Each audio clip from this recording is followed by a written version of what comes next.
Appel aux jeunes, numéro 319. La source du bonheur. Nous désirons tous quelque chose de meilleur dans notre vie, mais nous ne le cherchons pas tous au même endroit, ni même au bon endroit. La Bible, le livre dans lequel Dieu nous parle, nous montre deux exemples de personnes à la recherche du bonheur. Le jeune homme riche. Comme Jésus sortait sur la route, un homme accourut et se jetant à genoux devant lui, il lui demanda: Bon maître, que ferai-je afin que j'hérite de la vie éternelle? Évangile selon Marc, chapitre 10, verset 17. Cet homme court vers Jésus, car il est pressé de trouver le bonheur éternel. Mais Jésus, qui voit au fond de son cœur, lui répond: Une chose te manque.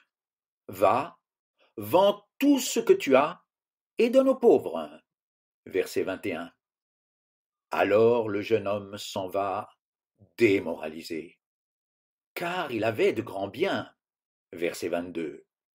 Il n'est pas prêt à abandonner ses biens terrestres, pourtant éphémères, pour avoir la vie éternelle. L'aveugle. Comme Jésus sortait de Jéricho, Bartimée l'aveugle, le fils de Timée, était assis sur le bord du chemin et mendiait. Et ayant entendu dire que c'était Jésus le Nazarénien, il se mit à crier et à dire: Fils de David, Jésus, aie pitié de moi. Évangile selon Marc chapitre 10, versets 46 et 47. Contrairement au jeune homme riche, cet homme n'a rien pour vivre, et en plus, il est aveugle. Mais lui aussi vient à Jésus pour trouver le bonheur. Et Jésus, s'arrêtant, dit qu'on l'appelle. Et jetant loin son vêtement, il se leva en hâte et s'en vint à Jésus.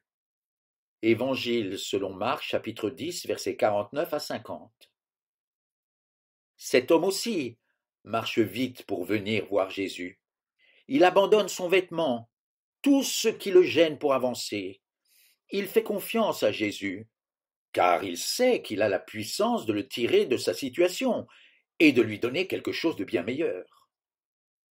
Et cette confiance n'est pas déçue. Et Jésus lui dit: Va, ta foi t'a guéri.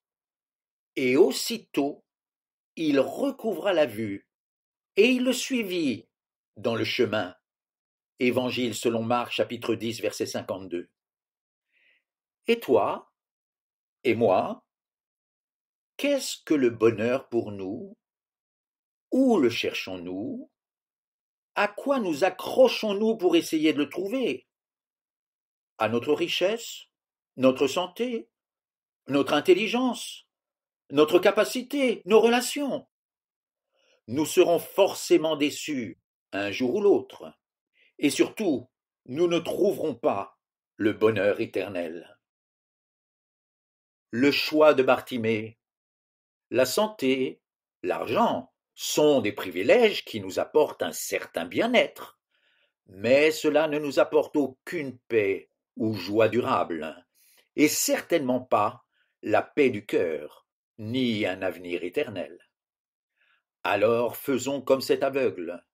Venons à Jésus tel que nous sommes. Reconnaissons et confessons nos incapacités, nos manquements, nos défauts, tout le mal que nous avons fait ou pensé.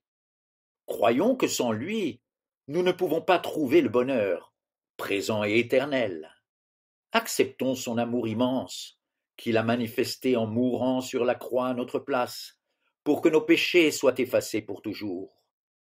Ainsi, nous trouverons le bonheur, la paix du cœur, malgré les difficultés, l'aide de Jésus tous les jours de notre vie, puis l'éternité avec lui, dans la joie et la paix.